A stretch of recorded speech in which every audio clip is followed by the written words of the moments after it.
Léon Spilliaert was a Belgian artist in the late 1800s, early 1900s time period.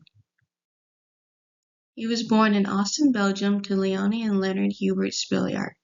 His father was a perfumer and a hairdresser, and Spilliaert often spent time in his father's shop. At the age of 17, he would practice drawing scenes from the perfumery. Around this time, his father gifted him a box of pastels as his first art set. Spilliaert briefly attended an art school when he was 18, called Bruges Academy of Art, but left a few months later due to an illness. He later moved to Brussels where he self-taught himself to paint. His main art mediums included Indian ink, watercolor, colored pencil, chalk, and pastels, and he only worked with paper surfaces. He is known as a symbolist who illustrates emotion, anxiety, and solitude in his works. Unfortunately, his illness did not improve even after moving to Brussels. Spilliaert often suffered from insomnia and stomach ulcers and spent a lot of time outside, going on nightly walks through town and the nearby Sonian forest. These nightly walks are what gave him inspiration for his artworks, and he would use the landscapes and trees he saw in a lot of his works. Spilliaert also tended to stick with a darker palette, using blacks, grays, and dark blues to express a more somber and mysterious feel to his works. Not only was he influenced by the scenery, but by popular poets and other artists as well. Most notably were Maurice Maeterlinck and Edgar Allan Poe, poets known for their themes of death, existence, and mystery. And Odilon Redon, who we discussed earlier in this semester, and is known for his symbolist paintings such as the Cyclops.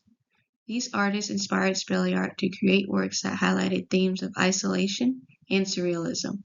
Before his marriage in 1916, many of his works depicted a solitary figure alone in an empty or desolate space with a ghostly appearance. One of which being his 1908 painting Vertigo. This piece showcases a lone woman sitting atop a set of steps, gazing across the vast sea. It was made using Indian ink wash, watercolor, and chalk on paper.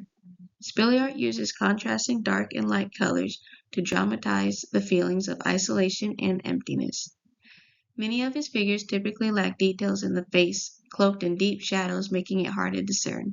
He focuses more on using body postures and backgrounds to create a sense of emotional turbulence. Spilliaert also created many self-portraits throughout his career. This piece was made during the same year, called Self-Portrait Before a Mirror.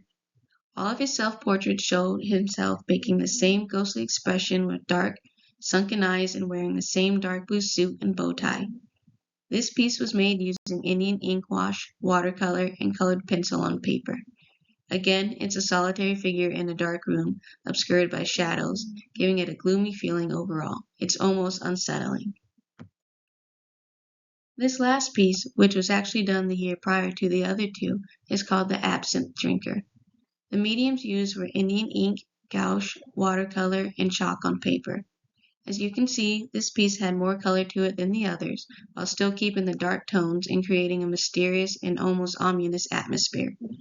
Again, Spilliaert uses a lone ghostly figure whose face is partially covered with shadows. She has the deep sunken eyes that stare straight into your soul with her blank expression.